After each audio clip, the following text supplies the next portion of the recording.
Hello, I'm Bill Graves, Associate Provost for Information Technology at the University of North Carolina at Chapel Hill. I'm also Director of the Institute for Academic Technology, the IAT. I welcome you to the IAT's second satellite broadcast, exploring the world of computer networks. I'm joined today by friends and colleagues. Let me introduce them. On my immediate left is Carolyn Kotlas, our librarian at the IAT. On Carolyn's left is Dr. Diana Oblinger, our IBM partner at the IAT. And on Diana's left is Steve Griffin, our Director for Technology at the IAT. And on Steve's left is Jim Gogan, our Director on campus for Networking Systems. We welcome you, and I hope that we're welcoming back some of you who saw our first satellite broadcast. In any case, I hope we're making new friends with this broadcast. Let us take just a moment to try to put it into the larger context of our satellite broadcast series. To do that, I'm going to turn briefly to a graphic. The title here, The Educational Ecosystem of Information and Computation. Key word, a word that prevails throughout our series of broadcast ecosystem. Our attempt is to help you understand this world of information and computation, and we think it's important to take a holistic view, to try to understand the interdependencies that prevail, both technical and social, and there are many. Medium and message. Well, today is all about the medium. The medium is, in fact, the network. The network is maturing, particularly the internet. So you're going to hear a lot about networking and the internet today, but we also want to make sure that the message is present. What is the message that the medium is carrying? And the message from our perspective will focus primarily today on education. So let's get started with that right away. Let's go to a campus scene where we'll see a student doing student work that is learning.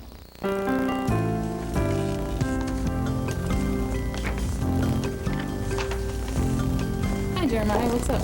Hi Len. I just got this email from my professor, and I'm supposed to do a project on the space program, and I don't know exactly where I want to start my search at. Well, there's several sources we can look at. Why don't we see what the library has to offer first? Well, first, the library is closed right now. Oh, well, that doesn't matter. We can get into the online catalog 24 hours a day from here. Oh? Let me show you. Okay.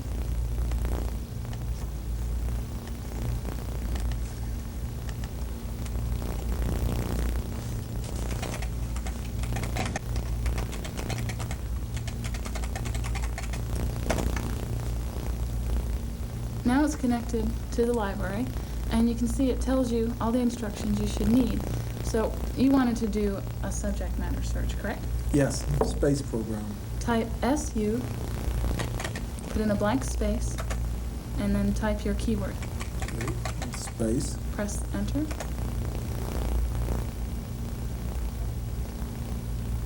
Okay, so it is telling you it's found 50 items, and do you want more items? 50 is enough right now. Okay, so type the letter N, press return. Okay, so now it's showing you its summary display of the first items it can show you. So there's 5 items on the screen. If you want to see more, you could type NS, and that stands for next screen. Okay, for now, let me show you how to get a full listing. So type FU space, and then the number of the listing you want. 4. Okay, press enter. All right, so this tells you the call number, the publishers, all the information you'll need to find this on the shelf. Now, what you can also do is you can take this, and once you've found all your listings, is you can copy and paste into a document you can then print, so that when you go to the library, you won't have to waste any time. You just go straight to the shelves. So click and drag over the lines you want, choose Edit, Copy. Then you would open up a document, Write or Word, whatever word processor you want to use, and choose Edit, Paste. And you could then make a compilation of all your listings. Well, Len, this is great, but I wanted something more current, it's just not everyone can get to in the library. Well, on internet we can access the current press releases and speeches that the president makes. Go ahead and quit out of this. So type quit. What is the internet? That's a collection of networks that use routers so that people can access it from just about anywhere. For example, the different universities are all connected by internet, and so are some of the government offices. That's pretty good. So we're going to use WAIS, And Waze is, Wide Area Information Server. It makes it easier to talk to the internet for us. Okay. Click on your source list button, which is in the top left corner. here. Yeah. Choose server.src by clicking on it and click OK. Okay, now type in your keyword. In this case, we're looking for the president's speeches, so type in the word Clinton. Okay. Tab over to the Max Stocks field. Type in, let's go with 10 for now.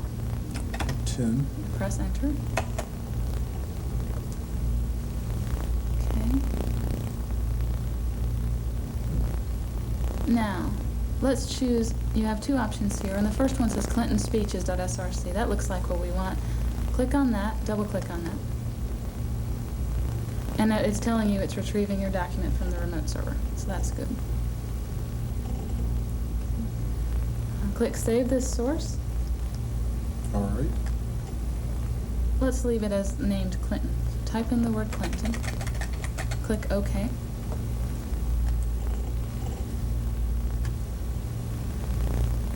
Cancel. Click Source List again, and this way we can choose what you just saved. So click Source List, and you'll see now that Clinton.src is an option. So Okay. choose that. There it Click is. OK.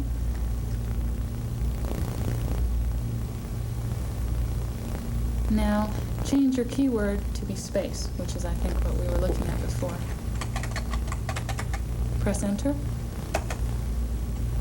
And what it's doing now is it's looking in the Clinton.src database for space. Oh, okay. Just, And it shows you your documents. There may be more than on the screen. You can scroll down to look. And to get into a document, you would double click it, and it would bring up that document you could then cut and paste and incorporate it into your paper. okay, so now I have all these current speeches or documents written by the president that I can put into my paper. Oh, this is great. What if I wanted something more, like some graphics or some kind of pictures or something to put in there? Well, that's easy too, and you can even get video I and can get- incorporate that into your document, which most professors really like. What you would do now is you want to search in a different database with a different keyword. So click Source List, top left. Let's go back into servers.src. Click OK. There it is. Okay. Change your keyword. Let's make it AVI, and that's audio video interleave. It's a type of video that's been digitized. Press Return. Okay. And you're basically going to get the same thing, that you can now choose one of those documents, save the source, okay, and then go back and click Source List, choose that source, and then look for your keywords again. Oh, okay. So now I have just about all the information I need. I got current speeches, I got photographs and pictures to put in there. Only thing I need to do now is get started on my research and how I want to put it together. All right. Well, let me know if you need any more help. I will, Lynn. Okay. Thanks a lot. Sure.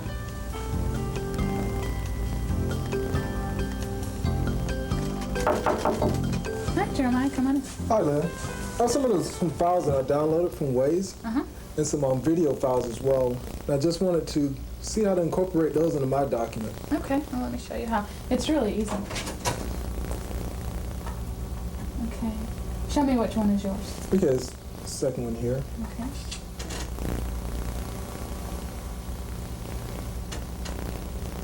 Okay, now I'm going to go open the document that you want to copy from. So show me that one. This one right there. Okay. Okay, which part do you want to copy? Okay, go down just a little. Okay. Okay, stop. From there, Uh-huh. down to the next paragraph. Okay. Okay, and that. Okay, so I clicked and dragged over the piece that you wanted, and when I let out the mouse button, it's still selected. I can choose Edit, Copy. Now I'll choose to close this document. Go back to your document, and now show me where you want the file, the piece to be copied into. Okay, in the next paragraph here. So I'll choose Edit, Paste. Okay, and it just inserted that text that we copied. That's pretty simple. And what about the video file that I wanted to input? Where do you want it to be placed? Okay, right here above this paragraph. Okay. So I click there, choose Insert, Object, and then I find Media Player in my menu, and click OK. Okay, then I choose File, Open, and then I open the file on the A drive, the AVI file that you copied in. Okay. Then choose File, Exit, and it will place your picture, the picture of your video here, and you could double click on it to activate it, and it would just play from there. Yeah, that sounds pretty easy too. Well, I also have a friend who's an aerospace engineer at another university, and he's going to send me some information by the email, and I was wondering if inputting that would be as simple as all this that you've just showed me. Sure, all you have to do is open up your email, and then click and drag over the piece you want, choose Edit Copy, come back into your document, click where you want it to be placed, and choose Edit Paste, just like we just did. That sounds good. All right, well, I guess I get back to work on everything. Okay, here you go.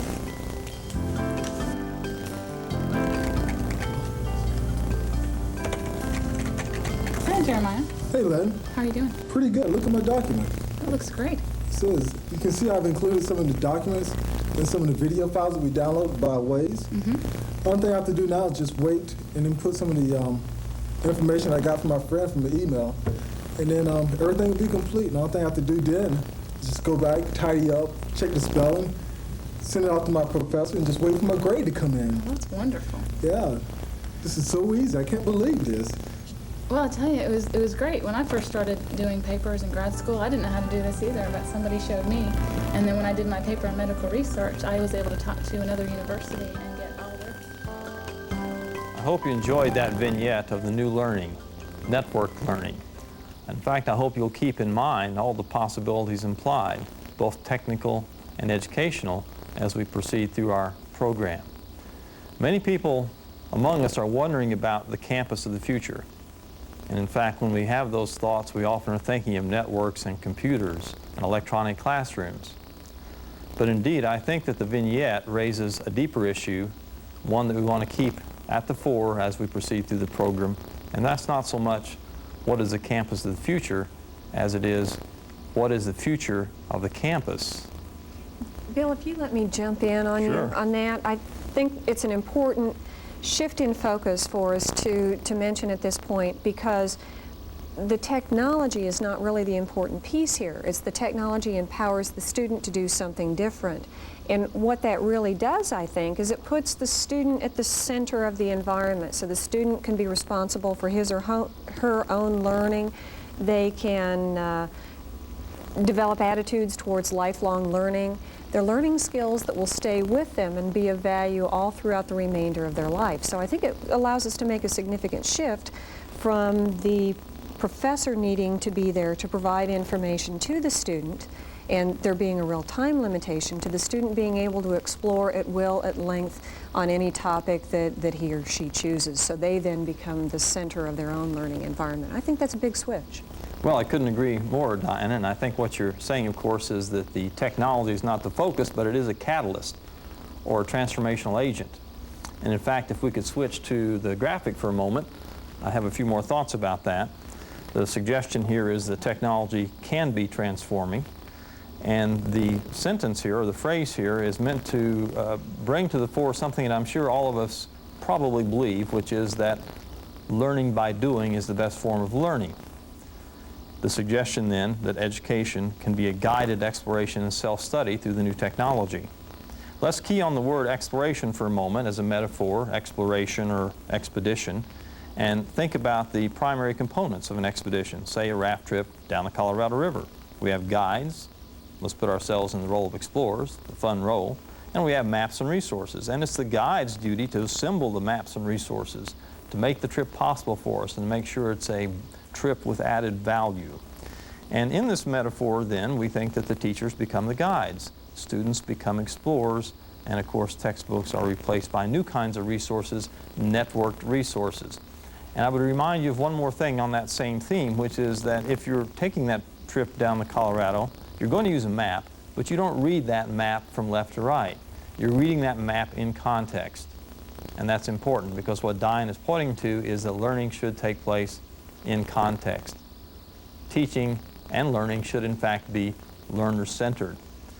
I had one other sentence on the screen. I'm going to repeat it because I think it's an important concept that Dinah was, in fact, alluding to here. And the sentence is sort of a tautology. Learning to acquire knowledge is why to acquire knowledge. And of course, what we mean by that is there's simply too much knowledge to acquire today, too much information out there. We're overloaded with information. So somehow the role of us faculty members, us guides, if you will, is to identify that knowledge that is absolutely the core for learning to learn, for learning to acquire more knowledge. And I think that's the theme, Dinah, that you were getting at. So let's keep that theme in mind as we move through the program today. And in particular, as we begin to go into some of the technological and educational possibilities, we keep this guided exploration as a metaphor. Well, to get first to the technology, let's make sure we understand where all that information is out there, Jim. I think you're precisely the person who could tell us what this internet is. Well, Bill, the internet can be an elusive subject. Ed Kroll, the author of The Whole Internet, once said that getting a handle on the internet is like working with Jell-O. The more firm you think your grasp of it is, the more some of it starts oozing down your arm. In some ways, working with the internet is like that. It can be everything from a set of protocol standards to an attitude about intercommunications. But the internet really is a network of networks of networks of computers, all owned by various organizations that may or may not have any relation with one another other than the fact that they are tied together physically through various cabling means to become the internet. I think there's two characteristics that really define the internet. The first is interoperability and standards. The internet consists of those computers that all communicate using the TCP/IP communications protocol. And off of that protocol have been developed a variety of standards-based applications.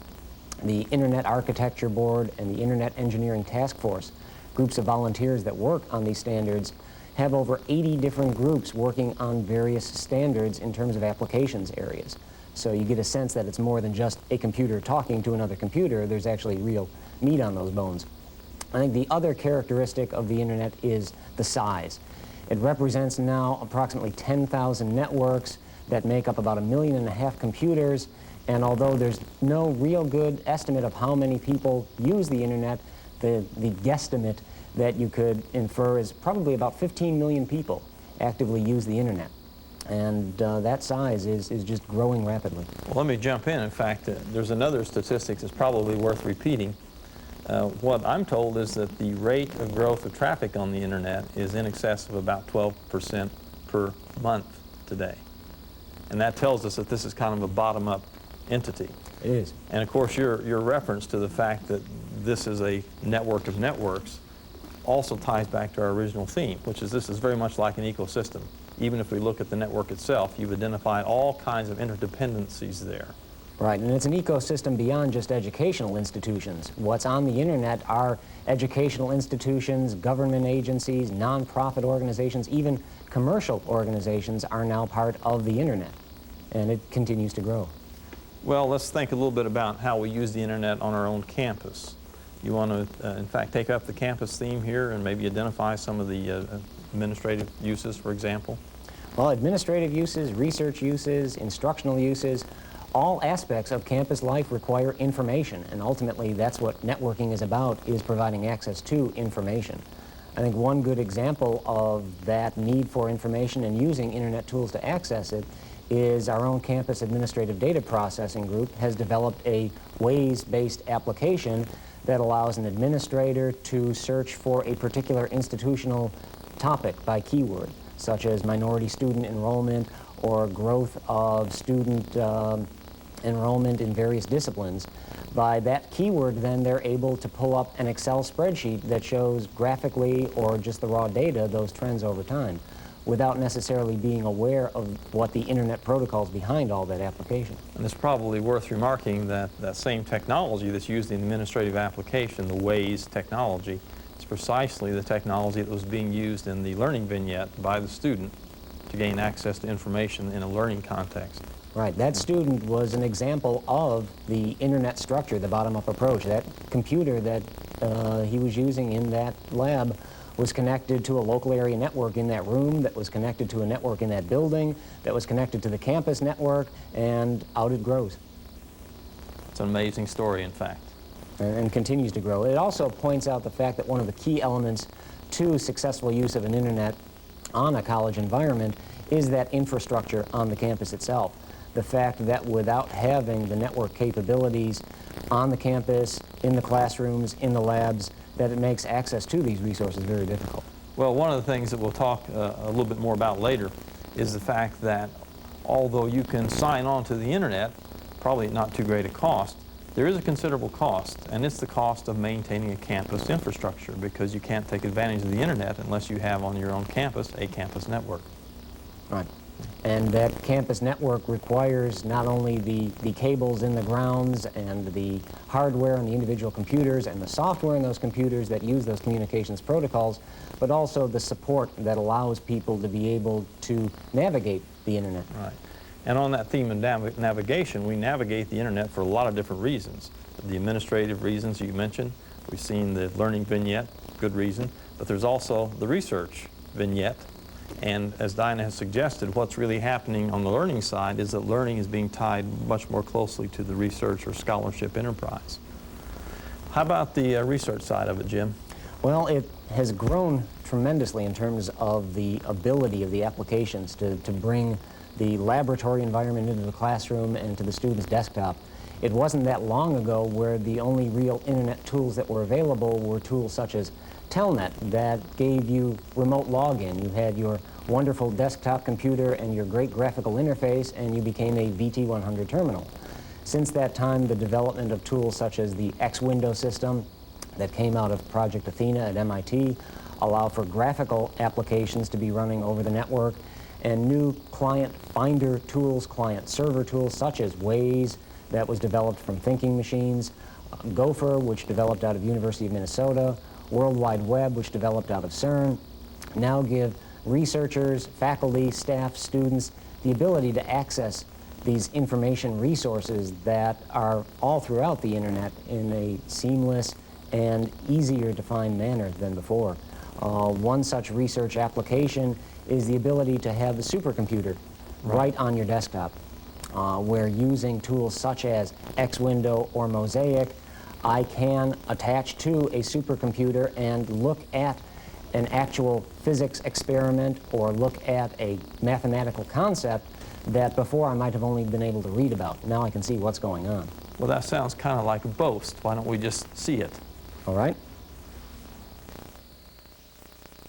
What I'm going to show now are some of the visualization tools that allow you to navigate the internet and have the effects of a supercomputer on your desktop, regardless of what kind of machine you've actually got on your desktop. What I happen to have on my desktop is a PC running Microsoft Windows that also is running an X-Window server. There are a variety of commercial products that give you X-Window capability for PCs and Macs. The one I'm running right here, right now, is allowing me to connect to a supercomputer in Research Triangle Park. Even though it looks like any other typical Windows application, the processing is actually going on that supercomputer as opposed to on my desktop. It's just being displayed right here on my screen. What I've done right now is select a certain mathematical function that I'm going to reduce from the different colors and shapes that you see now into lines and actually increase the size of this particular object and be able to do the sort of scientific manipulation like rotating a mathematical object that I just wouldn't have the capability to do on my own desktop machine. One of the clear limitations that you can see is the bandwidth of your network access. We're connected via a T1 1.4 megabit per second link to the supercomputer center, and for some applications, once you get enough people running on the network, it just isn't enough. Now, I will take this object and literally rotate it and allow the supercomputer to perform the calculations to see what that rotated object actually looks like.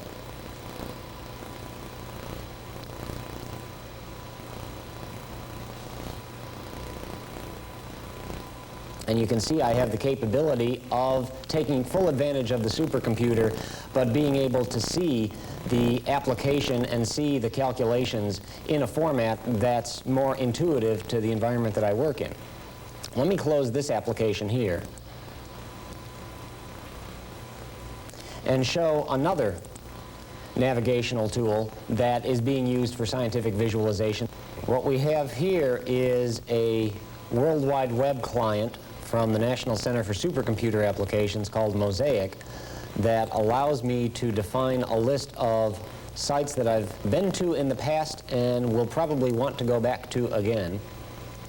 And in this case, one of those sites is the National Center for Supercomputer Applications that maintains a library of applications that have been performed on the supercomputers out there.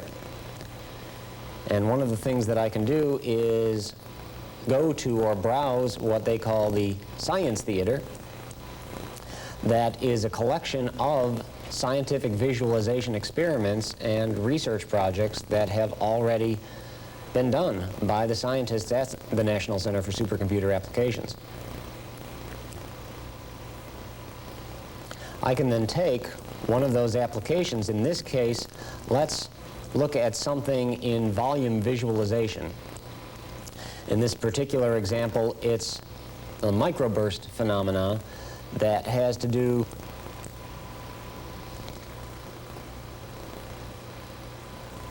with the activities associated with temperature fields. In this case, as you can see from the description here, it's intense downdrafts that result from a thunderstorm. And what I can do is read about this particular phenomena while the particular animation from the supercomputer activity is being displayed.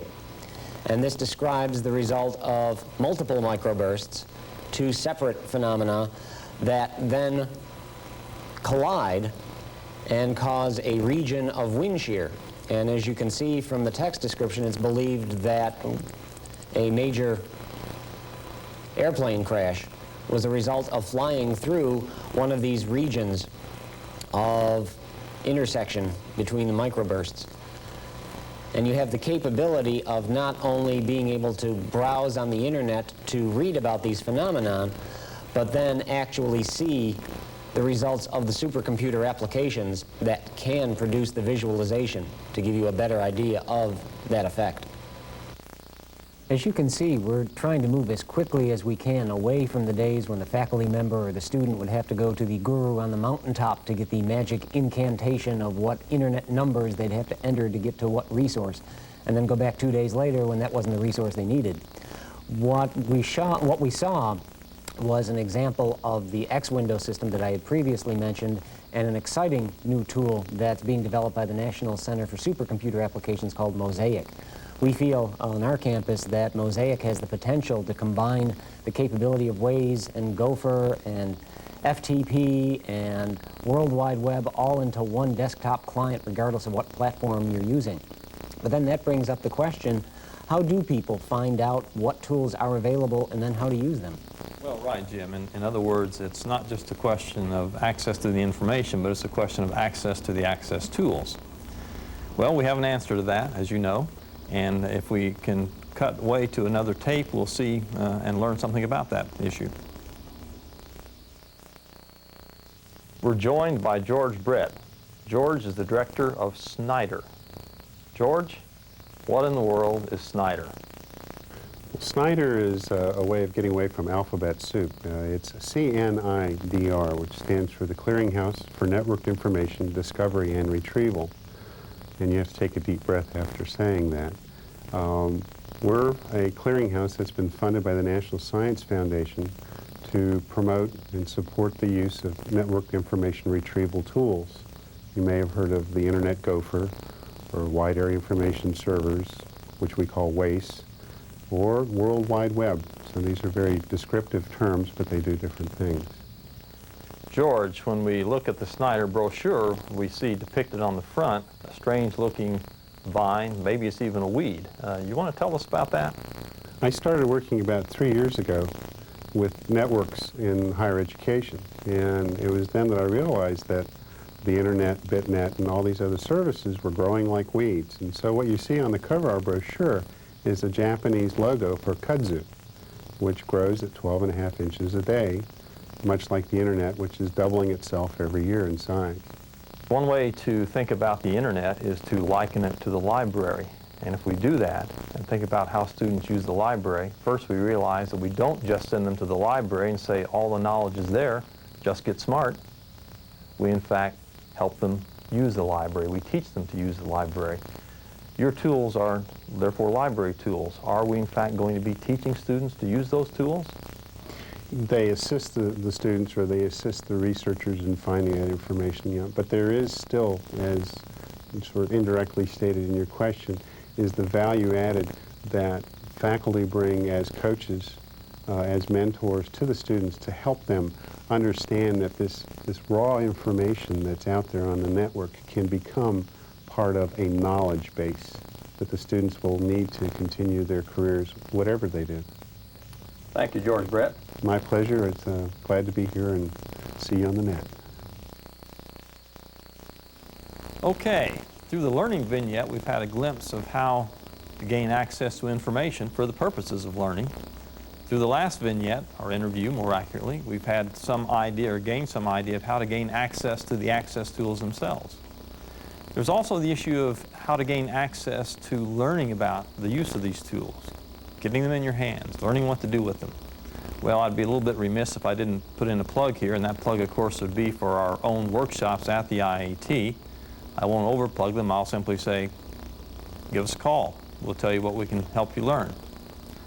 There are also other modes of access here. I think there's the access to learning materials themselves, something that, Diana, you've talked about on occasion. Well, I think it brings up another interesting point. If you, with Snyder, as George Right. was talking about, one of the things that we're now able to do is that faculty can go out there and use material that other people have made available, so it broadens their sphere and their capabilities.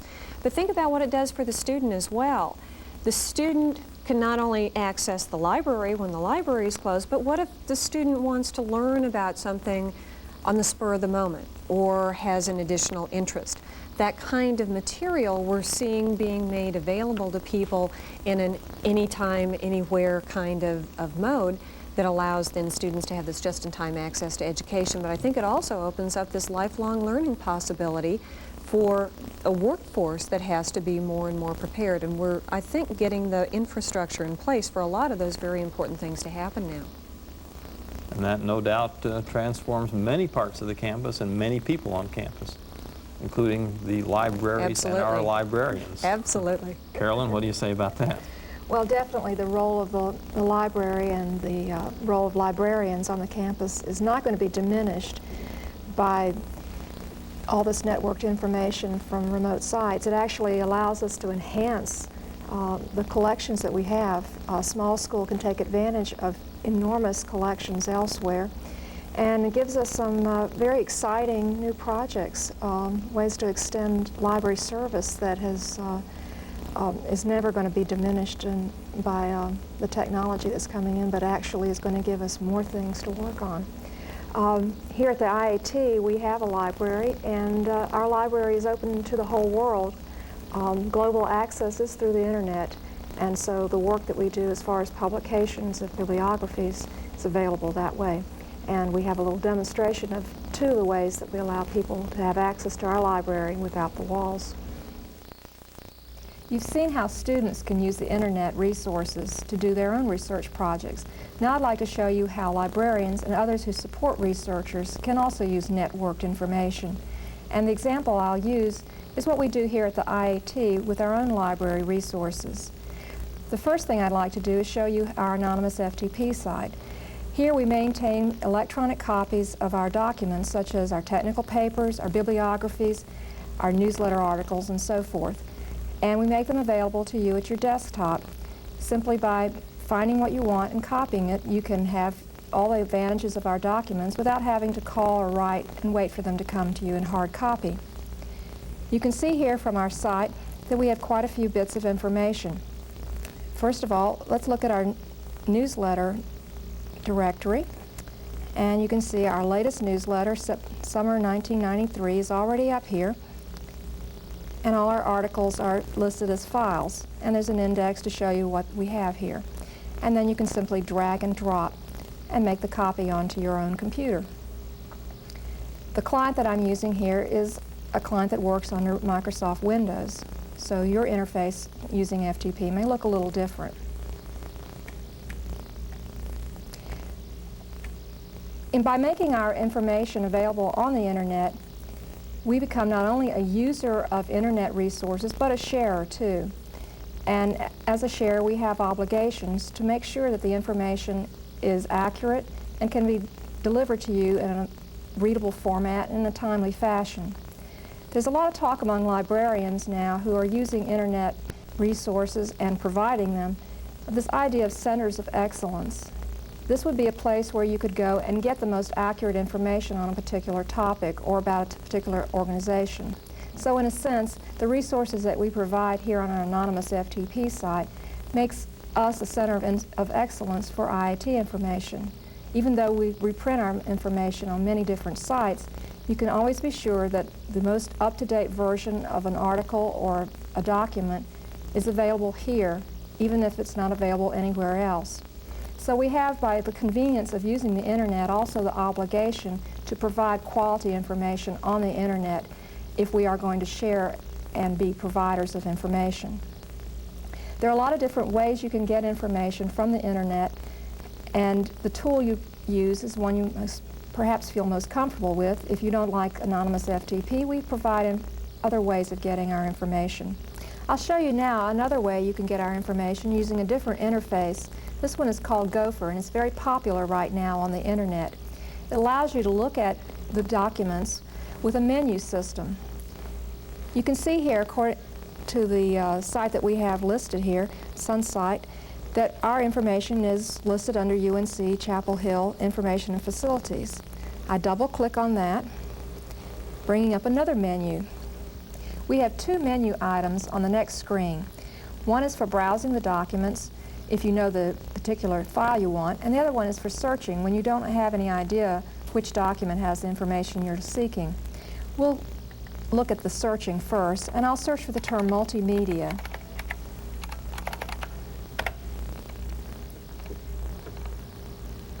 We should pull up quite a few documents because multimedia is an area that the IIT specializes in and does a lot of publication in.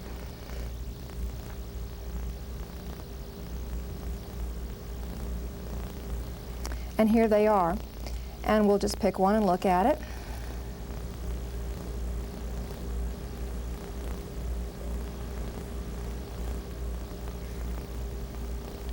The particular Gopher client that I'm using was written under Asymmetrics Toolbook. It's still in early stages of revision, so it may not be available to everyone at this time. However, it works under Microsoft Windows, and so the file that we pick up will allow us to cut and paste between the Gopher server and client and any other document that we want to put the information in. And we can save it to a file, we can print it, and so forth. Our documents are available on various other sites on the internet. We'll continue to add to them and make them available elsewhere. And we'll also respond to the tools that are available on the internet.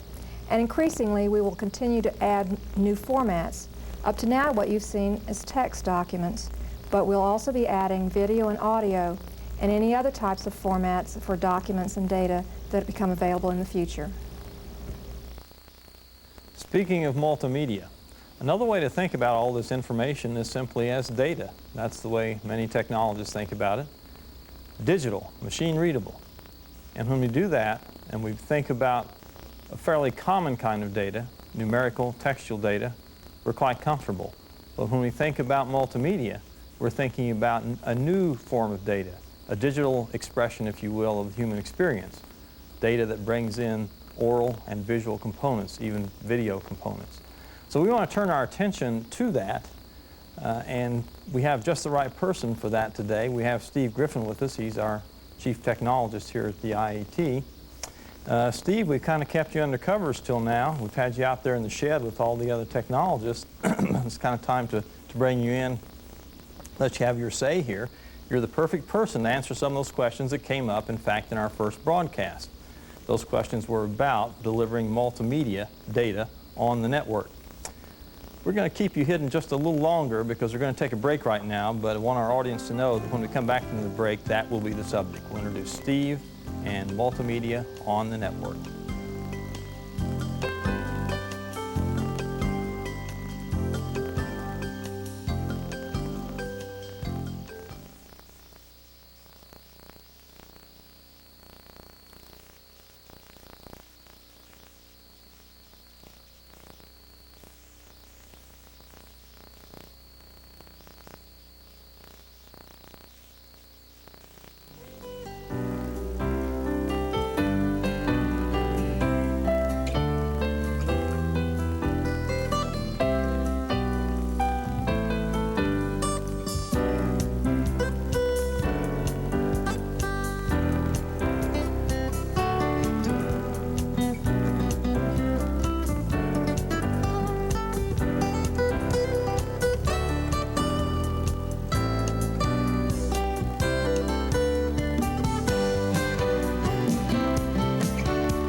Welcome back from the break.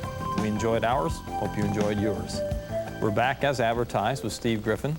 Steve is going to take up the subject of multimedia on the networks. Steve, how about that? Thanks, Bill. There is a great deal of interest today in multimedia. There are multimedia titles being distributed on CD-ROM for use in a standalone computer environment. However, there's a natural extension to that to working across the network, and we've seen some examples today of video across the network. What I'm going to show you in the next segment is some aspects of multimedia and the challenges that are faced in bringing multimedia across the network. Let's go ahead and get started. Multimedia can be defined as a combination of visual and oral information presented and stored in a computer format. Digital video is one type of multimedia where we combine video with an accompanying soundtrack. There's a great deal of interest in digital video and distributing that over computer networks because it enables us to deliver applications such as virtual classrooms where students and faculty might be geographically separated but yet brought together for a class. This would be very similar to today's teleconferencing, yet it would be more ubiquitous and lower cost. Secondly, or another application that is driving a lot of interest in digital video across networks is video on demand. Video on demand is like combining pay-per-view video with VCR-like controls where we can select some video from across the network and then play it back, stopping it when we need to, reversing it, fast forward. And we can do that for each individual person who's using the video. When we have access to multimedia materials through a network in this demand-type video environment, we can distribute self-paced learning applications to students, and this can justify the required technology in both financial and learning situations. Now, it's these type of applications that are driving vendors to solve the technical problems that are involved in distributing multimedia across a network. There are 4 technical challenges that vendors are currently dealing with. First is digital video compression. Second is playback speed and color support. Third is network bandwidth and protocol support. And finally, the fourth item is data availability. Digital video is creates very large files when it is captured and stored on a computer. An uncompressed digital video file can take as much as 550 megabytes per minute. However, if we compress that file using digital video compression technology, we can reduce that file down where each minute of video requires less than 15 megabytes. All of the major software vendors of operating systems have an architecture or some type of support for digital video in their systems. Apple supports QuickTime, Microsoft supports video for Windows, and IBM supports PhotoMotion in DOS and Ultimotion in OS/2. Why is color support important for digital video? Well, digital video requires us to paint the video onto the computer screen. And if the computer only has a palette of 16 colors to choose from, then it may have to throw away some colors, and that may affect the quality of the video that you see on the screen. Let's take a moment and look at a digital video file that's being played back where the computer only has 16 colors to choose from during that playback.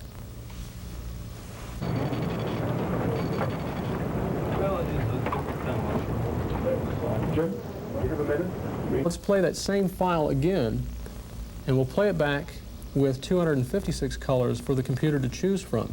And notice how much better the video does look.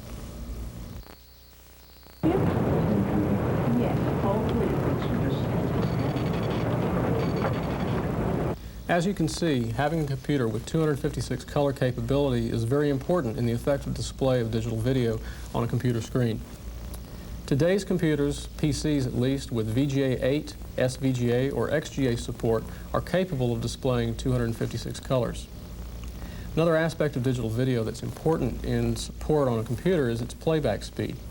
We're used to watching TV at home, VCRs and so forth. That video is at 30 frames per second. Most digital video today is only at 15 frames per second and occupies a quarter of the screen during the playback. This is a reasonably acceptable level of digital video today. Obviously, we would like it to go to 30 frames per second. We can achieve that by putting special hardware in the computer in order to accelerate the decompression of the video and support 30 frame per second playback. Let's look at two movies, actually the same movie, played with hardware support, and then in the second case we'll look at it without hardware support, and we'll notice what happens. So here is the first version of this file being played back with hardware support. Jim,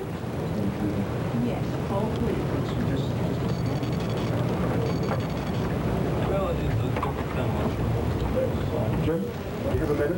We need to talk about the language censure.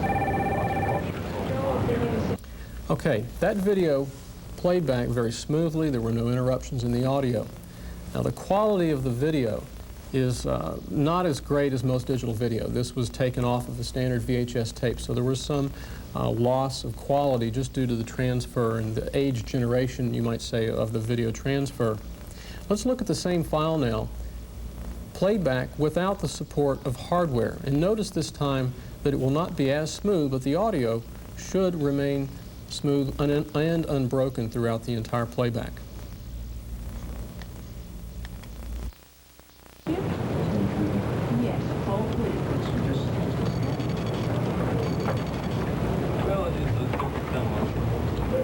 Jim, do you have a minute? We need to talk about the language censure. As you can see in this second playback of the file, the audio remained fairly constant. There were no interruptions in it. However, the video seemed to start and stop numerous times. This starting and stopping is when video frames were dropped by the computer in order to maintain the real-time playback of the file. In the first playback, where the computer was handing off the decompression and playback of the video file to a special hardware adapter in the computer. But in the second case, the computer had to rely on its own internal processing capabilities to display that information, and therefore was not able to, and had to drop some of the video in order to maintain that real-time playback. And neither this issue of hardware versus software support of digital video playback or color support inherent in the computer, neither of these two issues are critical in digital multimedia networking. However, they are very important for the end user because those are the two criteria that end users will use in judging the quality of that video. Now, the next issue is network bandwidth and protocol utilization. In order to have an acceptable level of video playback, digital video playback, the computer must be able to support at least about 15 frames per second, and that works out to be about 150,000 bytes per second. Now, most computer networks, whether they're Ethernet or Token Ring, have speeds that are much greater than that. And so if we had one user on the network, it would be fairly easy for the network to support the delivery of that information to that user. But however, as we add more and more users, the ability of the network to supply and sustain that data rate for each individual user drops dramatically. Networks that are particularly susceptible to this type of degradation are bus-type networks, such as Ethernet, where multiple computers are connected to a single segment of network wiring. Star-wired networks, which are capable of supporting individual or single computers attached to a network segment of wiring and then all tied together through a device called a hub, are better able to provide network-based digital video services. Besides bandwidth, protocol support is important for the effective deployment of digital video in a network environment. Protocols control the way in which data is delivered on the network. And as been mentioned before, digital video must be delivered at a sustained rate that makes the quality of playback acceptable to the end user. Most of today's protocols in networks today were designed to be what we would call fair. As users got onto the network and started using the network, as performance slowed down for one user, it slowed down evenly for the rest of the users on the network. Now, this does not help matters very much in a digital multimedia network environment because fairness-based protocols are only really adequate for small numbers of users on the network. The industry is working on new protocols or enhanced versions of existing protocols to supply digital video to users on a network at a sustained rate that makes the playback of the video appear smooth and unbroken. Let's take a look at the same video file that we looked at before and play it back from the network. And here we will see the effect of lack of protocol support for digital video as well as bandwidth problems. The particular network that I'm on has approximately 50 users on it. So we will see here some dropout of video. Now I have turned back on the hardware assist of the playback of video. So the computer itself is able to play back this video at 30 frames per second, but I'll play it back from the network so that the delays you will see will be due to the network, the incapabilities of the network to play it back at a sustained data rate. Yes, hold please. Well, it is a different thing. Jim, you have a minute? We need to talk about the language As you could see as this file played back, it was jerky, and that was because the network was not capable of supplying the data at a sustained rate that would enable the computer to display the video in a smooth fashion as we've seen before. Now, the final challenge for distributing video across a network is data availability. And this refers to the ability of the file server to actually physically read information from the hard disk of the file server and get it onto the network. Now, for one user, that's fairly straightforward and easy. However, as more and more users are making demands on the file server, especially if they're all asking for digital video files, then the actual movement of the heads on the hard disk becomes sort of a limiting point in this operation. And the effect for the users is the same as what you've seen in this example of playing it back from the network. The bandwidth problems, protocol problems, and data availability problems all create the same effect for the end user. The video gets choppy and has to be delayed, and then and the users begin to see that in the playback on the computer screen. In teleconferencing applications, this is not an issue because the video is not being stored. But in video on demand, this issue is very important because there will be a file server somewhere out in that network cloud, so to speak, where users will be picking up video And if the file server cannot read the data fast enough to meet the needs of the number of users that are accessing that information, then it will break up on the end user's computer. Now, we've gone through the 4 challenges: playback speed, color support, network bandwidth, protocol support, digital video compression, and data availability. Now, let's look at a tape from Starlight Networks, which is one of the vendors who has a product that supports digital video in a networking environment. In this tape, you will see approximately 20 computers playing back digital video from a network-based file server, and all the video is being played back in real time, and there's no dropping of frames. So let's look at that tape now.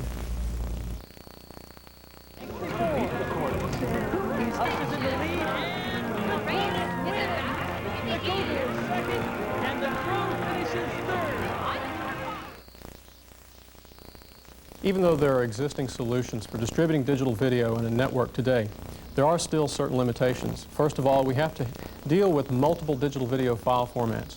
In a networked environment, the lack of a standard will lead to frustration on the part of some users and will be a technical challenge for support staff. Secondly, in a wide area network, the technology that is used to connect together local area networks to form wide area networks, such as the internet, that technology introduces a certain amount of delay as information passes through those interconnection points. And that variable amount of delay makes it very difficult for the playback software that handles digital video playback to do that smoothly. Secondly, in a wide area network, when we tie together local area networks, we're normally using leased lines for the telephone company that are operating at a much slower speed than our local area networks. The combination of these 2 problems makes it very, very difficult to do sort of ad hoc multimedia networking in the wide area network. It can be done and requires some specialized planning and resources to make that achievable. To simplify the networking of digital video in a wide area network, there are standards and new technology coming out that will make that possible. One important technology is called asynchronous transfer mode, or ATM. And IBM has established a leadership position in ATM, and perhaps Diana, you could tell us about that. Sure, be happy to. ATM is really an international set of standards that are designed around moving large amounts of data that include voice, data, graphics, audio, all of that. And the nice part of it is that that information can be sent up to 1,000 times faster than we can do with our current methods of transferring multimedia. If you want to get into the technical details of ATM, it actually defines a fixed length cell or information cell. Jim and I are missing an ATM conference today to learn all about that. So there are training programs out there already about ATM. But an important point to remember is that it's a set of international standards that govern how we transfer this multimedia. Now, one of the things that you might ask yourself is, what can you do with ATM? And one of the nice things about ATM, if you look at the graphic, is that you can use almost any kind of format. That means that we have the ability with ATM to send electronic letters, data, faxes, multimedia encyclopedias for education, interactive presentations. You can even participate in conferences without having to change your location.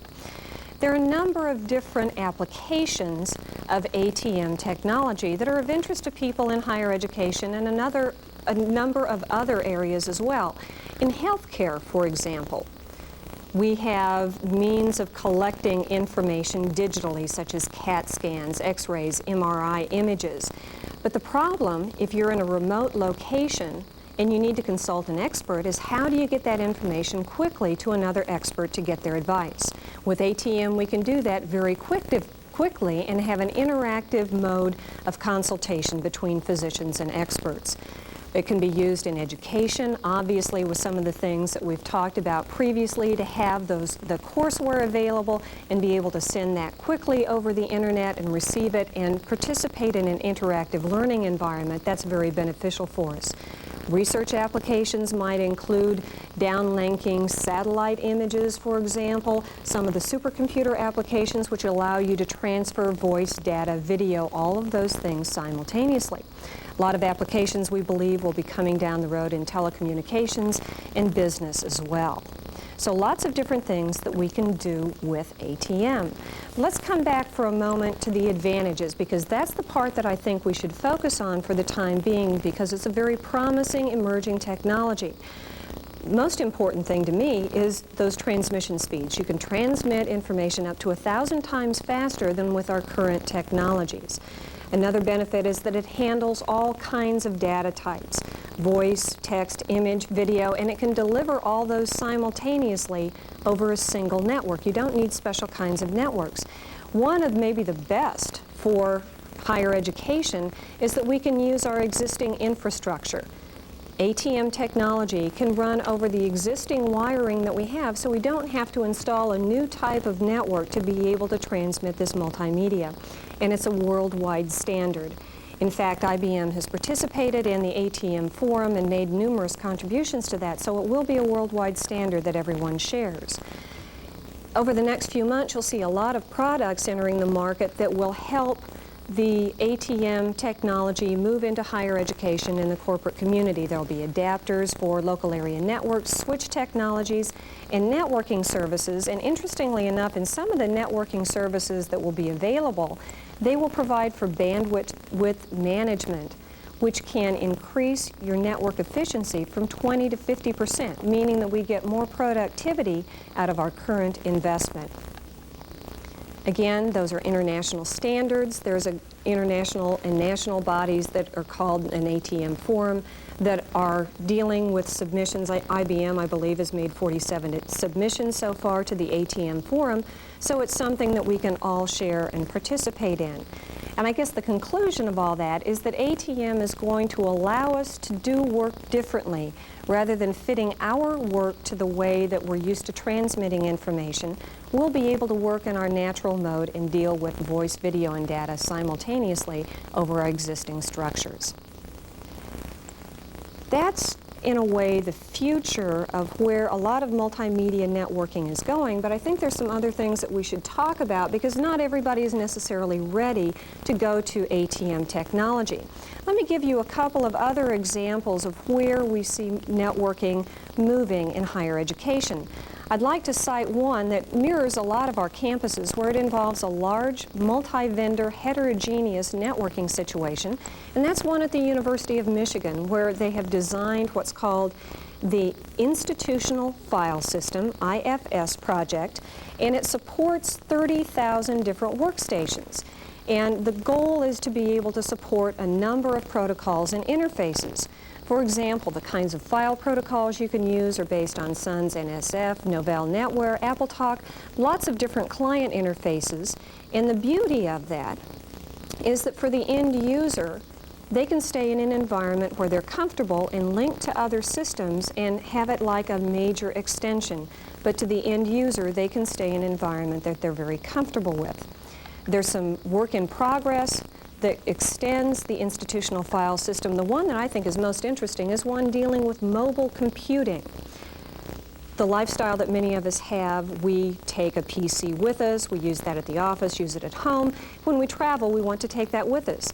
The IFS project that focuses on mobile computing is using high-powered desktop or portable computers that can be tied in either with regular phone lines, cellular phones, or even high-speed modems, so that no matter where you are, whether you're at home or you're traveling 1,000 miles away, you can still get access to your home network. And I think that will be a great benefit to many of us.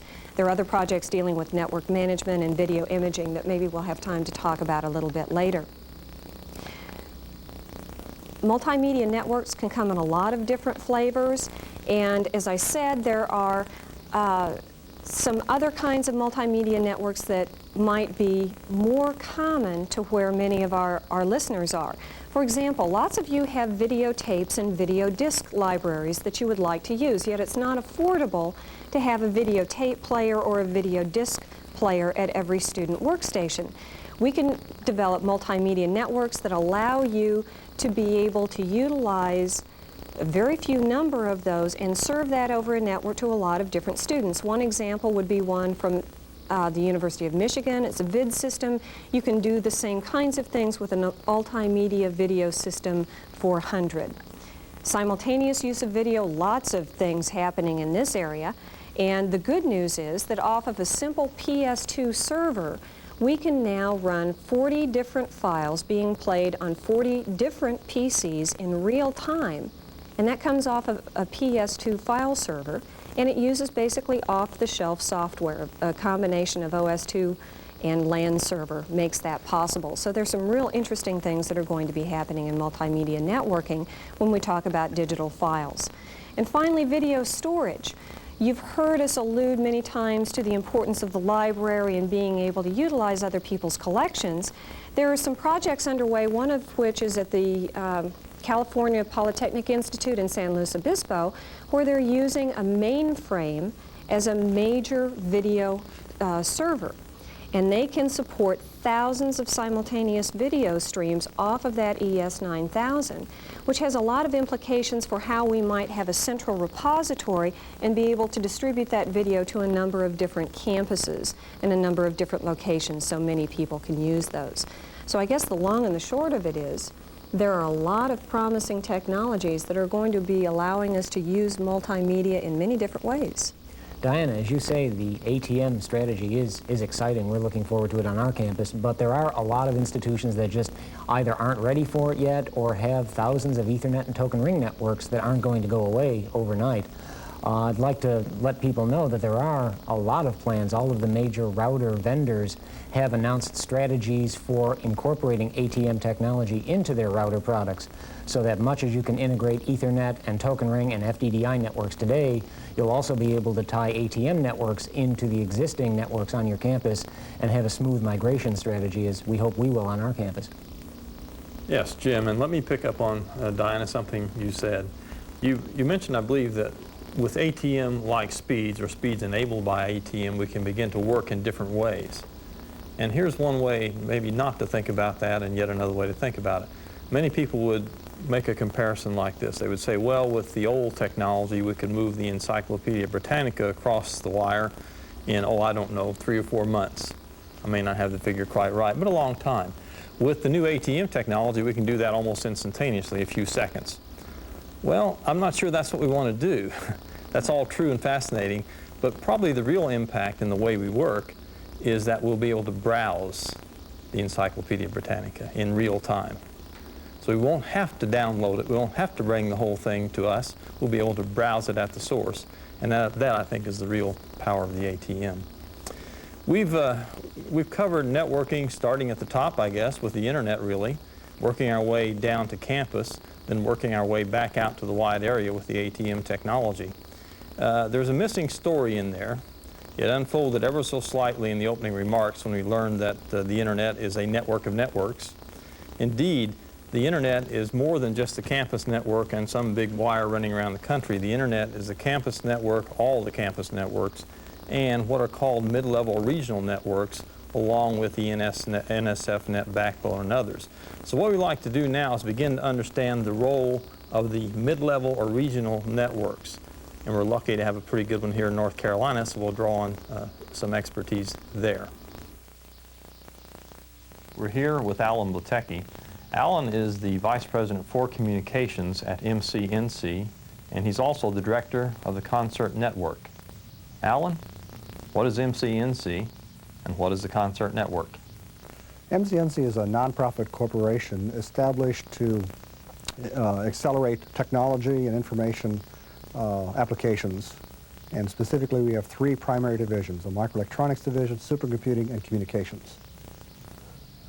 The Concert Network you were asking about is a network we operate within the state of North Carolina to interconnect medical schools, universities, research institutions, primarily to exchange information, both video and data. It's a classic mid-level network in that it operates between the NSF-Net and the local user. Alan, I think we've established that the internet is a wonderful thing. It certainly is from my perspective, but this raises a pretty serious question. Who pays for it all? Okay, the internet today is being paid for in a number of ways. At one level, you've got people like NSF who's funded significant parts of the backbone to make it available across the entire country. You've got other folks in the other agencies like DOE and NASA doing similar things, but NSF is the primary one providing the connectivity between all these mid-level networks. But that's only a small part of the cost. The major part of the cost is what's happened on the campuses, what happens with the regional networks, providing that tremendous amount of resources to connect up even to that network. So what you've got is a staging process in which it all appears free because you put in a network to provide connectivity, and you don't charge back the individual user for it. So it's perhaps fair to say that the kind of fees that we at the university pay, for example, to you at Concert for our service, those fees are really the fees that are behind, those are the kinds of fees that are behind the internet. The internet, especially the national portion. Clearly the fees that individual universities pay are nothing compared to what they're paying internally to provide the connectivity between faculty. Right, our biggest cost is our campus network itself. We're pleased at the university and at the IAT with the service that we get from our mid-level provider, Concert Network. And we're especially pleased that both Alan and his colleague George Brett were able to contribute to this program, so we want to thank them for that. The internet is a complex thing. Indeed, we've used the phrase ecosystem throughout, and that's a pretty apt phrase, we think. But there's yet another piece of the story to unfold. It is not the only network out there, even though we're quite proud of it and have focused on it today. In particular, here in North Carolina, we're proud people, by the way, and we like to be first, and we've been first in flight, and now we like to be first in networking. And indeed, our governor, James Hunt, only a few months ago announced the state's intention to create the first statewide broadband fiber ATM-based network, the North Carolina Information Highway. And we're going to take a few moments just to hear about that, because we think there are many other states that will want to engage in this kind of activity as well. Governor Jim Hunt, and I want to tell you a little bit about what my state is doing to use computer networks. This fall, North Carolina will link up with the most advanced telecommunications network of its kind in the world, a network that will ensure our state will be a leader in the 21st century. This public switch broadband network links our people, our scientific resources, our vast data banks, our ideas, and our dreams. We call it the North Carolina Information Highway, and it will help us improve education, create jobs, fight crime, and make government more efficient and effective. This fiber optic highway will be able to transmit video in 2 directions simultaneously, and it can transmit digital data so quickly that the information in an encyclopedia could be transmitted in the amount of time it takes to say the word encyclopedia. But the idea is not just to show how fast we can transmit information. The idea is to use the technology to bring our state closer together.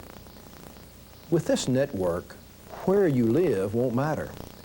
The people who live in the most sparsely populated rural areas will now have access to the highest quality of education available in our state by 2-way interactive video. The broadband network will enable us to take information from campuses and share it with hospitals and corporate training centers, even prisons, or with other campuses, high schools, or government offices. That's all possible because of a public-private partnership between the state and the state's local telephone companies. Our state will be the biggest user of the network, but local phone companies are going to design it, build it, and operate it. Together, we're working for North Carolina's future. In a similar way, the Institute for Academic Technology is a result of a public-private partnership between IBM and the University of North Carolina at Chapel Hill.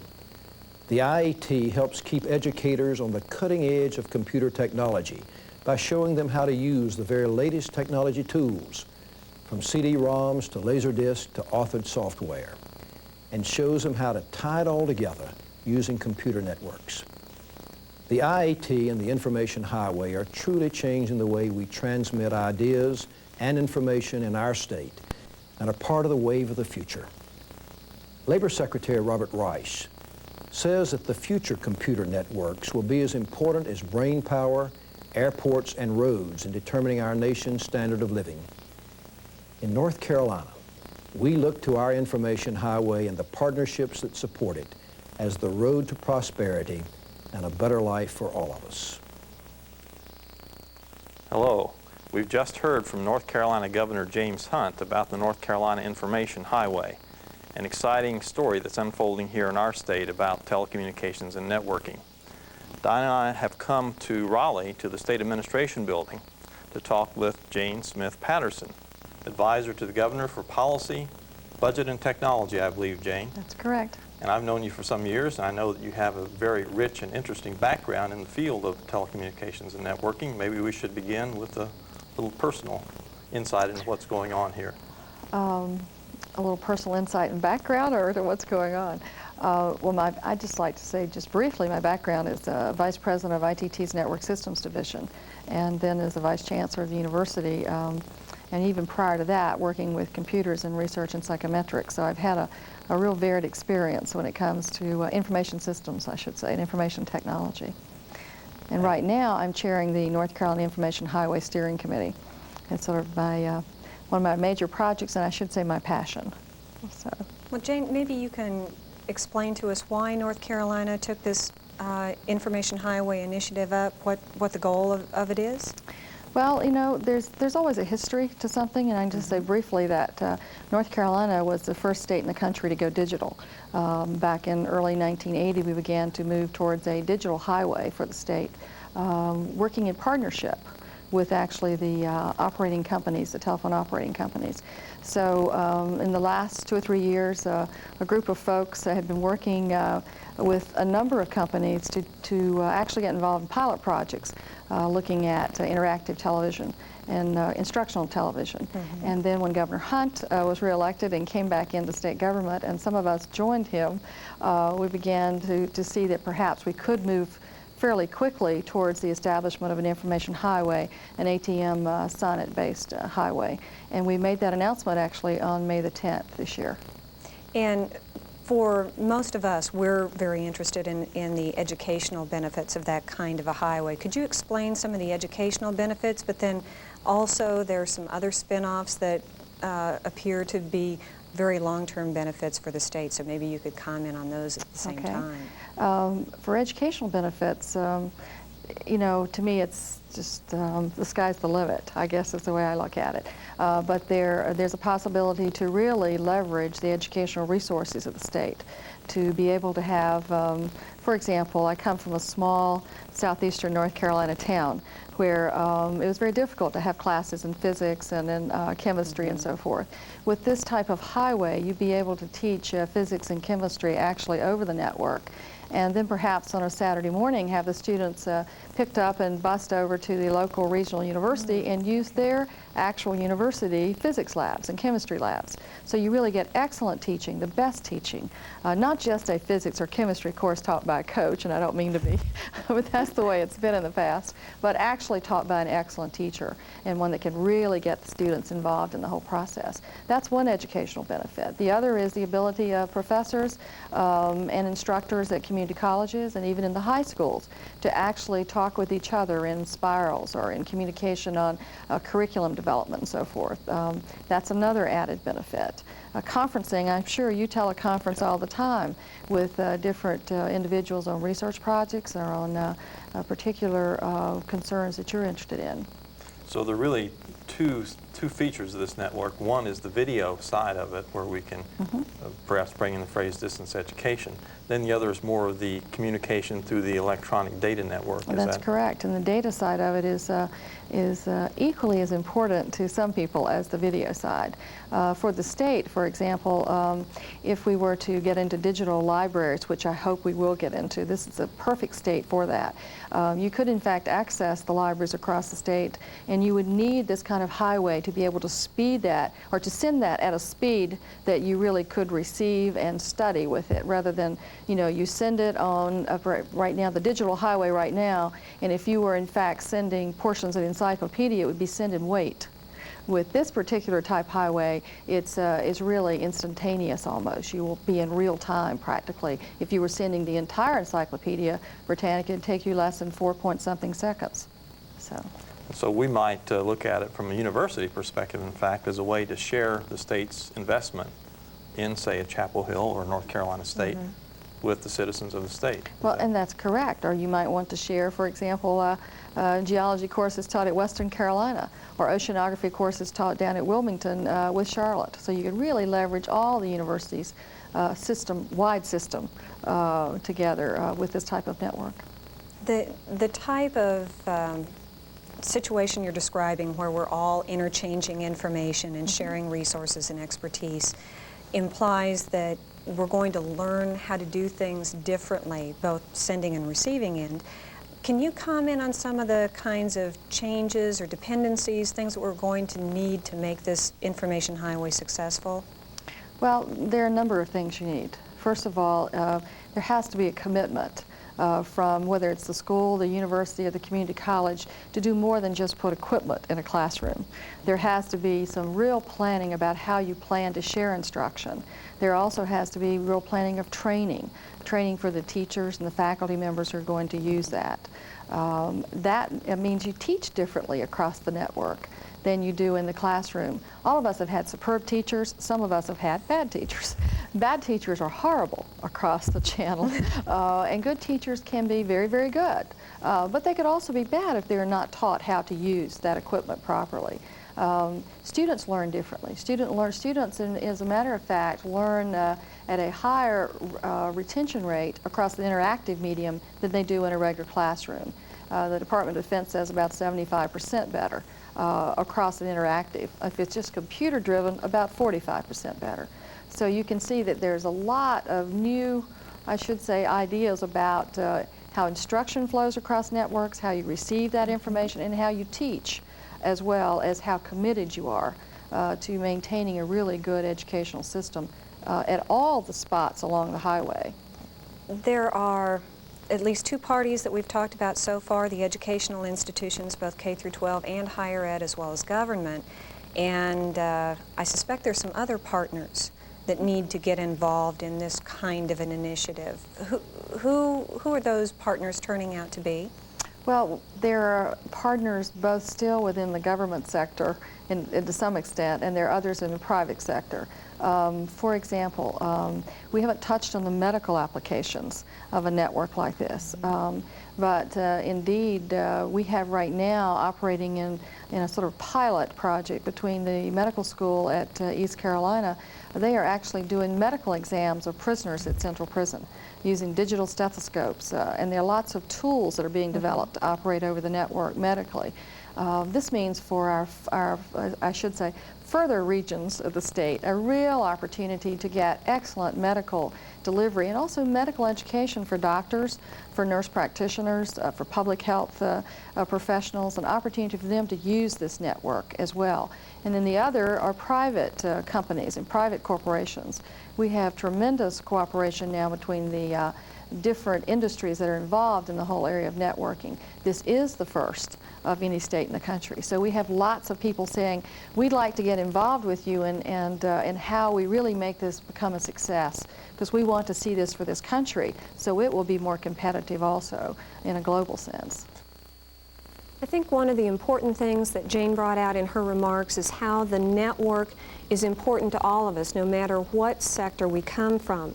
It's not just higher education that benefits from all the networking technologies that we've been talking about, but it benefits people in the K through 12 education system. There are spin-offs that are very important in healthcare. We can do prison education. And it doesn't matter whether you're in the business sector or not. As you remarked earlier, Jim, there are a lot of us in business and industry that are now full participants on the internet, sharing information amongst all of our communities. So one of the things that perhaps that implies is that all of us are going to come to new levels of collaboration as we merge our intellectual property on the internet. Diana, all this collaboration talk between students and the technology and the learning environment brings to mind, as a librarian, the importance to me how much we need to collaborate between the computer center staff and the libraries on campus. The librarians are a big resource that sometimes can get overlooked in the shuffle in all this technology, and they're the ones that have generations of experience in information retrieval and delivery, and how to instruct people on how to use the information and how to instruct them in the tools. And most importantly, I think, they have a wealth of understanding of user needs. All those questions they've asked have had to answer at the reference desk have given them some insight in this. And it's a resource that should not be overlooked when a campus computer center implements all this technology. I'd like to strongly echo that belief about the role of the libraries in this entire infrastructure. We've seen an awful lot of library activity in the demos and in what we've talked about today. We've seen somebody telnet to a library catalog. We heard George Brett talking about card catalogs. Bill, you made a reference to the need to be able to browse in the stacks. Well, only now are we just beginning to get the tools on the internet that allow people to browse through the internet much as a student or a faculty member can go in the library and browse through the stacks. But the important point is that the libraries have literally tens of thousands of years of experience in how to deal with finding information. There are additional partnerships on campus that will be generated by this new technology. When faculty in the past have developed instructional applications for use on computers, they've been developed for standalone use. But this new infrastructure will spur the development of partnerships between the instructional designers and those people who help faculty develop applications with those that are providing networking services. So not only do we have instructional applications, we have instructional applications that are network aware, enabling faculty to call upon resources in their instructional applications from all across the internet. Well, Steve, I think you bring us back to one of the points that we focused on earlier, and that's the student. And at this point, I have to give a plug for our next satellite broadcast. On December 2nd, we will come back to the theme of students and talk about technology across the campus, creating a student-centered environment. And we will be able to look at some instructional applications that are very much student-centered, that empower the student, as we've talked about networking doing, but also empowerment of the student in terms of a lot of the other activities that they have on campus. So not just instruction, but some other activities as well. Thanks, Diana. You've returned us to the main theme. We began this broadcast with a vignette of student-centered teaching and learning. This, we think, is the future of education. We also use the words medium and message. Medium referring to the network. Message referring to our concern that the network be used in the right way. And in this case, of course, we're thinking about higher education the way we use it. And so we are thinking about learner-centered networking. But we have to keep in mind that there's a larger context here. That even though the internet is the first known example of wide area, national in fact, global in fact, networking, that there are other networks emerging. And that was part of our message as we talked about the North Carolina Information Highway. But there's also something happening at the federal level, and I think everyone in the audience knows about that. We hear our president, and especially our vice president, talking about the information superhighway. Well, our concern is that that information superhighway have education lanes, and then we have easy access and affordable access to those education lanes, and that access be for everyone. So those are the kinds of themes that we are tracking on at the IAT. Those are the kinds of themes we want to bring to you in this satellite broadcast series. We hope you've enjoyed this one. We hope you'll join us for the next one. We hope you'll find your time and registration dollars well spent. And I want to thank, of course, all my colleagues here today for joining us and taking their time to put into this. And I also want to make sure that I thank our sponsor, IBM, without whom we simply could not do these broadcasts. So we appreciate that from your company, IBM, and we appreciate your attention out there. And we look forward to hearing from you and answering your questions in just a few short minutes. Thank you.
Welcome back from the break.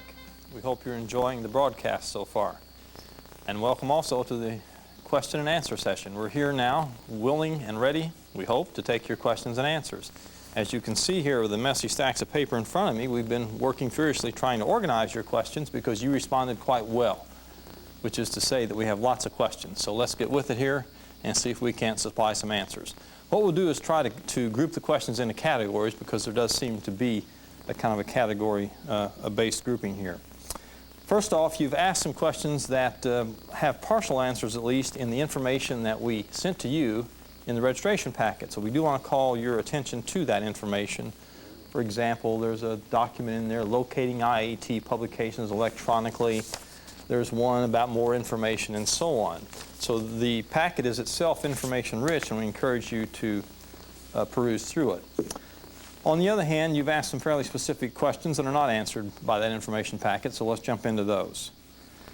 For example, you wanted to know what kind of software we were using, what kind of software was used in the student vignette. Jim, what were the main access tools there? Well, to start with, they had a TCP/IP stack. As we had talked about earlier, the TCP/IP protocol is essential for Internet. That particular machine that's Windows-based was using LAN Workplace for DOS Windows to provide the TCP/IP capability. And on top of that, they were using a Waze client that is available on our campus at sunsite.unc.edu. If you have anonymous FTP capability, then you'll find a variety of tools on there for both Waze and Gopher access. If you have a Macintosh, for example, all you need is the Mac TCP stack, and again, there are Gopher and Waze clients tools for Macintosh on sunsite.unc.edu also. Jim, there's a message in there that I probably should reiterate, which is that one source of these files, of these access tools, is sunsite.unc.edu. Right. If you do have anonymous FTP capability, then if you look on sunsite.unc.edu, in the pub directory, you'll find a variety of files. The tools that we showed or that we talked about that aren't there now will be there by tomorrow morning. I can guarantee that. Thank you, Jim. You'll be working furiously this evening.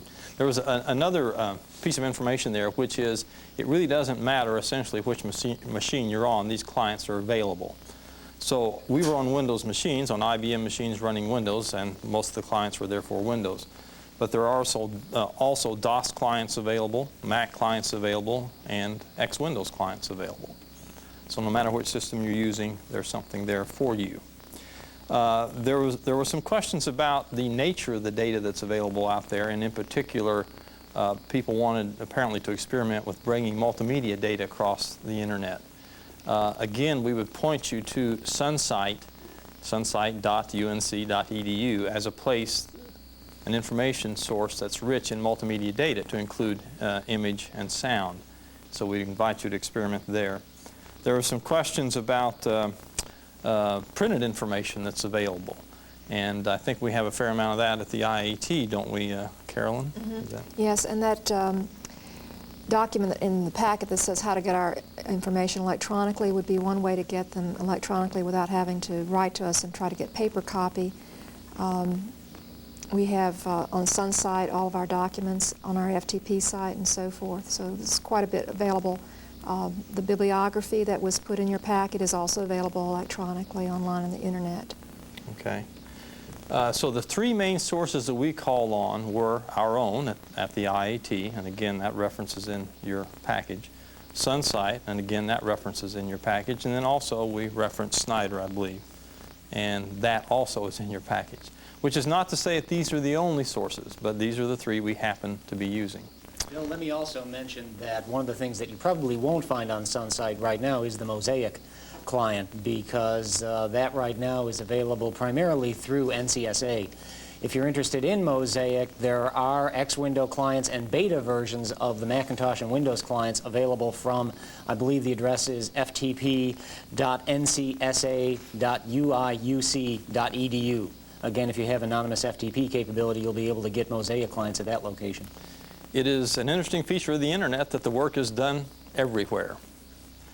And we hope we made that clear during the broadcast. So we don't claim ownership of all these things. We want to point you toward them. In that almost same vein, let me raise another issue that is among these cards here. and that is essentially to try to draw some distinction for people between the three main access tools that were talked about.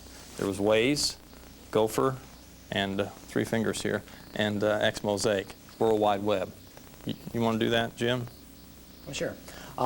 Basically, there's a good description of the differences in them in the handouts, and without singling out any one particular book that's referenced in the bibliography, let me single out Ed Kroll's The Whole Internet, which is a good summary of those. But I think essentially Waze is primarily if you have a specific topic you're interested in and you want to search for information on that topic. Waze is primarily an indexing and retrieval tool. Gopher is more a browsing tool that allows you to search various sites. If you're interested, for example, in physics or chemistry, but don't really know what you're looking for, you can search through or browse through a particular Gopher server that's specifically for chemistry. World Wide Web combines those capabilities into a hypertext format, so that rather than just seeing a file name that you may not know what it is until you retrieve it, like Waze, or just seeing a one-line description of an item that you would get under Gopher, World Wide Web or Mosaic, which is a World Wide Web client, gives you more hypertext information where you can actually see context-sensitive information about the particular information source and be able to sort of pick and choose what you're looking for without having to pull it over the network before you want to see what it is. Three different models of accessing or navigating the internet. Okay, another question, Steve, that maybe you'll take is one of our respondents asked about Ultimedia. We did not mention Ultimedia, which is an IBM product and platform. You know about that. You want to tell us a little bit about it? Sure. The Ultimedia system is a hardware system from IBM that includes digital audio, CD-ROM capability, and so forth. And in my section, I mentioned that IBM does have a digital video format called Ultimotion that is bundled in with OS/2, and that is OS/2 itself comes bundled with the Ultimedia machines that the person chooses. And so it's a simple way to get a lot of the multimedia support already installed in the system without having to do it yourself. Okay, thanks. Let's take two more questions that I think are more in the technical category here. One of our listeners asked, do you really need a password or a code to access the internet? Jim? Well, to access the internet itself, no, you need a computer on the internet. A lot of that aspect depends on what resource you're trying to get to. Tools like Waze and Gopher and Mosaic, you saw I didn't need to log in to anything where I was accessing information. The idea of Waze and Gopher and World Wide Web is that information is freely accessible over the internet. However, for accessing things like processing time or CPU time on a supercomputer over the internet, yeah, there I probably would need a user ID and a password. What it comes down to is that systems that have some sort of resource accounting or financial accounting, you need a user ID and a password so they can bill you. However, resources like library catalogs or database information that is not chargeback, you generally don't need any kind of user ID. Okay. And again, people can go to some of the books on the internet and learn a little bit more about what it means to just be on the internet. Right. And a lot of cases, cases, mysterious thing. What people have found through various types of telnet access is that if you try and access a site and it asks you for a user ID and a password, you probably need a user ID and a password. Thank you. There are a couple other questions here, Jim, that you might take, and they had to do with something you just mentioned. Can anyone access resources such as supercomputers without having to get a log on to those systems? Similar question. Is real-time computing possible through Mosaic and similar systems? Well, most supercomputers, you do need a user ID and a password, and that's the nature because you're using CPU processing on those machines. Real-time computing depends on how you define real-time computing. If I'm logging into a supercomputer, it may be doing real-time processing on that supercomputer. Do I want real-time visualization of the work that's going on that machine? Well, just the very nature of networking introduces some level of latency between what's going on the host and where you are. If you're in California and the supercomputer is in New York, you've got a 20 millisecond delay there just for that darn speed of light limit that we keep running into. So there is a limit as to how far you can do real-time computing over a network. Thank you. Let's change topics a bit here. Let's switch gears more toward an educational instructional gear. Diana, this is one that you might find kind of interesting, given your classroom experience, from Southern Illinois, out in Carbondale. It seems cut and paste will cause students to be media involved rather than intellectually involved in their work. Will technology stifle inquiry and creativity? It's an interesting question. I think that it's not as much the media that we choose to present information to the students as the way that we interact with them and what we're asking them to do. We've all been in situations where in lecture, students are not intellectually involved, even though we're presenting material in a form we're very comfortable with. And I think that media doesn't necessarily make it any more or less intellectually stimulating or involving. It's how the instructor deals with the challenge to the student in serving as a coach. And what we tried to illustrate earlier, of course, is that with the sources of information we have available on the internet and multimedia, we can challenge students now to begin being their own scholar, the faculty members, the coach, the kinds of things that we talked about on the first broadcast. And I think that we then help students develop lifelong skills, which is one of the things that the public is now expecting of higher education, is that we will develop lifelong learning skills in students. So if we have them search for information on the internet, that's very similar to what I think they'll have to do in a lifelong context, to search, sort, select information, apply critical thinking skills and problem solving. So I think if anything, maybe the change in media is going to force us to do our teaching in a somewhat different fashion and help move to some of those expectations that we now have of people being lifelong learners. Thank you, and I would add my own 2 bits, I guess. I think the question is a serious and good question, and one answer that needs to be thought a little bit about is simply we need to find out. The technology's here, and we can't really avoid the question, so we need to find out. Another thing I'd say about that is simply that the media really give us new ways of knowing. Just as the calculator gave us, it gave us a challenge, didn't it? But it gave us a new way of knowing certain things, and we just need to understand the implications of all that. We can't do that without engaging them. Another one in this more or less same vein that I find quite interesting here from the University of Wisconsin at Platteville. How will the internet affect the classroom? This is to say, what will the instructor do differently given access to the net? You want to take a run at that one too? And I think the response might be a little bit like what we were talking about earlier, where the instructor now is not the source of all information, and that's certainly the way that I used to teach 10, 15 years ago, is that I would stand up and deliver the information. We don't need to do that now. We can have the instructor be the mediator and help students find sources of information. They can go out and acquire that information on their own, assimilate it, and we can add the element of helping them to be able to sort it, prioritize it, and again, I think that those are very important skills, but they cause us to do our teaching differently rather than it being a teacher-centered kind of environment where we're the person that's going to be at the center of the universe. The source of information, wherever it is out there, is going to be the center of the universe. I think it also relieves us of a big burden. They're talking about the information doubling every 2 years. I'm not sure I can read that much, or anybody else is. So it's very comforting in many respects to say that you can have the most current information by accessing tools on the internet. I'll also add my 2 bits on this one.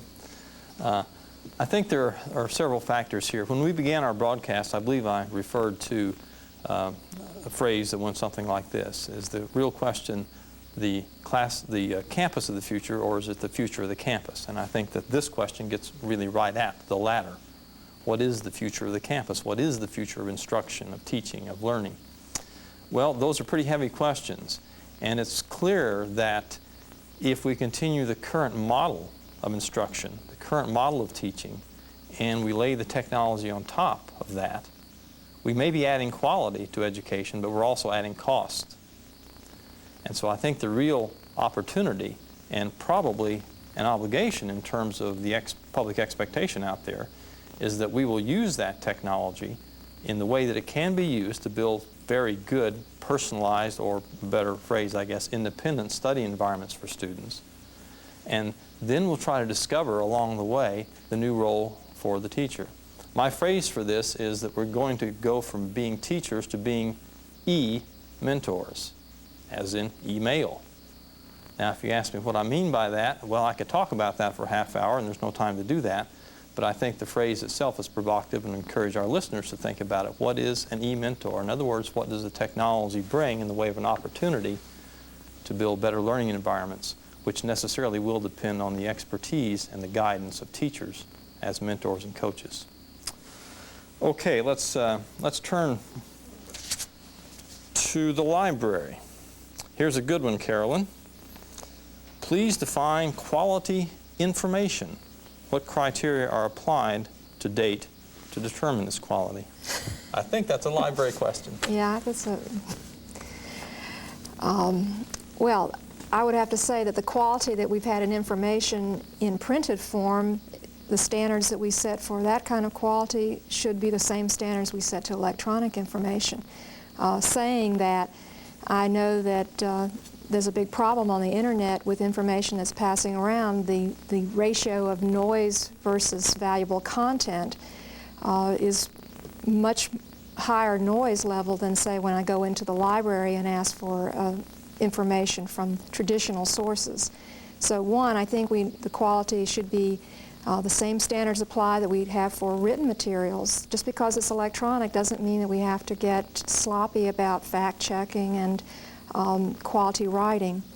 The other thing is that now that everybody can virtually be their own publisher and can disseminate information without having to negotiate book contracts and so forth, we will see more garbage coming across. And that, I think, is the role where the libraries, the educational institutions come in, the professors, to continue putting out good stuff and to drive out some of the lower quality information. Okay, let me add my own spin to that one too. I'm just getting into this, and the rest of you will forgive me, I hope. But you know, if you walk into our library today and you're interested in, say, Latin American studies, you know where to go. You know exactly which stacks to go to. All right, now when you get on the internet, you don't know where to go. And this was the source of some, or this was the gist of some of your questions. How do you find out? Well, with the kind of tools we've showed today, you can begin to find out where to go. But what you'll find is it's not one place. It's all over the place. And sometimes you'll find the same information replicated across different sites. And so this question of quality is one about which is the authentic site, which is the site where there's some guarantee that this is the real thing, the real McCoy. Well, these are deep questions, and these are among the reasons that Carolyn had mentioned in the broadcast that librarians and technologists are going to have to work together and try to understand this new environment, because these are deep questions and they go at the heart of scholarship. Okay, let's see here. Carolyn, one more for you. This one has to do with copyright issues. Please comment on copyright issues relating to data, books, journals, software, all that kind of data transmitted electronically. Okay, my disclaimer is I am not a lawyer, so what I'm telling you, it will be from the layman's point of view. And as an aside, we do have an extensive bibliography on computers and copyright that's available along with all our other documents electronically. And so having said that, the next thing I'd like to say is that just because the medium is different does not mean the copyright law now all of a sudden is out the window or is different and so forth. Any information that's put across the internet is copyrighted because any information that's in a tangible format is now copyrighted. You don't have to fill out a form and send it somewhere to DC. The fact that it becomes a tangible form makes the copyright law applicable. The problem with the internet, though, is because things flow so fast and things get stripped off, we are seeing information coming across that is purported to be in the public domain, and it isn't. So we have to be a lot more wary than we would with, say, the print. But the laws still apply to electronic medium as well as the print medium. And we do encourage people to take our bibliography off the network, our bibliography on these kind of issues. They're deep issues. So we encourage you to read what is being said about them, to follow this, to be aware of efforts like the Coalition for Networked Information, which is a consortial effort among colleges, universities, 3 organizations, EDUCOM, CAUSE, and ARL. And that effort is to bring together publishers, people from the library and information science areas, and of course computing and information technology people, all on the themes of trying to find out the answers to these questions. So you may write, or better yet, you can just simply send your email to joan@cni.org and learn more about CNI, the Coalition for Networked Information. Sorry, Joan. Steve, let's switch gears here a second and get one for you. There have been several questions in here about connecting to a mainframe and character base and those kind of things. What can you do in terms of multimedia data if you're on the internet through a mainframe connection? Can you expect to see video? Okay, well, with a variety of platforms that you're working from, whether it's DOS or Windows and so forth, there are tools and interfaces that can give you access to information from basically any source on the internet. However, as you saw in some of the little vignettes, the applications that would allow us to search through and find information also would allow us to display that information. It was sort of integrated into the environment, and the graphical interfaces were providing us with that capability. However, if we're in a DOS environment or connecting up to a mainframe through some type of telnet session or a remote terminal session, then we may very well have to go out, find the file, and then use some less pretty approach of pulling those files from that resource and back down to the machine that you're using. And then it's just a matter of whether or not you have a program that will display that multimedia data in an appropriate fashion. Many of these tools, Waze, Gopher, and so forth, have there's a term used, viewers. And viewers are individual programs that when the tool identifies or finds that you are requesting a file from across the network that is, let's say, a graphics file, then it may say, okay, well, this is a graphics file. I need to use this particular viewer to display that within the environment. So not only are you looking for your Waze and Gopher tools, you're also looking for the viewers that work on your particular platform to display the variety of multimedia types you're looking for. Okay, thank you, Steve. I'm afraid that our chance to answer your questions has drawn to a close. We're about to run out of time here. So I want to do two things. First of all, I want to try to sum up, and that would go something like this, that we're glad that you joined us. We hope we've raised more questions than we've actually answered. In a 2-hour program, we cannot answer all your questions about the internet, but we hope we've showed you what we think are the important questions for the next decade or so. And those have to do with the very nature of what we do in our institutions and how that will undergo change as a result of technology. We thank you very much for joining us. We enjoyed the broadcast. We hope you will join us when we do our next broadcast in December. Thank you very much.